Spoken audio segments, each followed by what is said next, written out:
အသက်63နှစ်အရွယ်မှာမိခင်ဘဝကိုတကြောပြန်စတင်လိုက်တဲ့အမျိုးသမီးတဦးရဲ့တည်င်းဟာ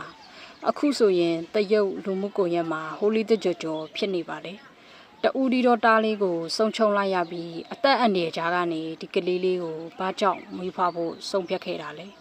။တရုတ်နိုင်ငံကြည်လင်းပြည်နယ်မှာနေထိုင်တဲ့အသက်63နှစ်အရွယ်အမျိုးသမီးတဦးဟာဆိုရင်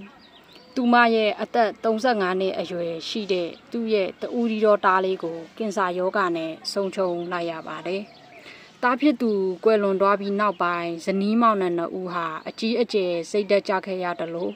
အိမ်ထောင်ရေးတွေပါအစင်မပြေဖြစ်လာခဲ့ပါတယ်။ဒါကြောင့်ပဲသူတို့ဟာတားဖြစ်သူရဲ့နေရာမှာအစားထိုးဖို့နဲ့ဘဝကိုခြေဆက်ဖို့ခွန်အားရရှိစေဖို့အတွက်ဖန်ပြွန်တရီတာစနစ်နဲ့ကိုဝင်ဆောင်ဖို့ဆုံးဖြတ်ခဲ့ကြပါတယ်။မိခင်တို့ရဲ့မြစ်တာကစွမ်းအားဘယ်လောက်ထိကြီးမားလဲဆိုတာဒီဖြစ်ရက်ကတက်တေပြနေပါယခုဆိုရင်တော့ဖြင့်သူတို့ဇနီးမောင်နှံနှစ်ဦးမှာတမီးလေးကိုကြမ်းကြမ်းမမာနဲ့အောင်မြင်စွာမွေးဖွားနိုင်ခဲ့ပါပြီ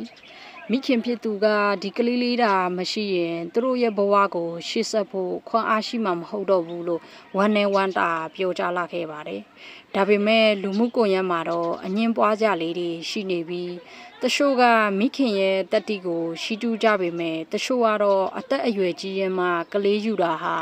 ကလေးရဲ့အနာဂတ်အတွက်စိုးရင်စရာဖြစ်နေတယ်လို့ဝေဖန်ကြပါတယ်ဒါနဲ့ပတ်သက်ပြီးမိခင်ဖြစ်သူကသူတို့မှာလစဉ်ရွမ်1000ပင်စင်လစာရှိပြီးစီးပွားရေးအရာအဆင်ပြေနေကြောင်းနဲ့သူတို့မရှိတော့ရင်လည်းသူဖြစ်သူကကလေးလေးကိုဆက်လက်ဆောက်ရှောက်ပေးသွားမယ်လို့ကတိပေးထားကြောင်းတုံ့ပြန်ခဲ့ပါတယ်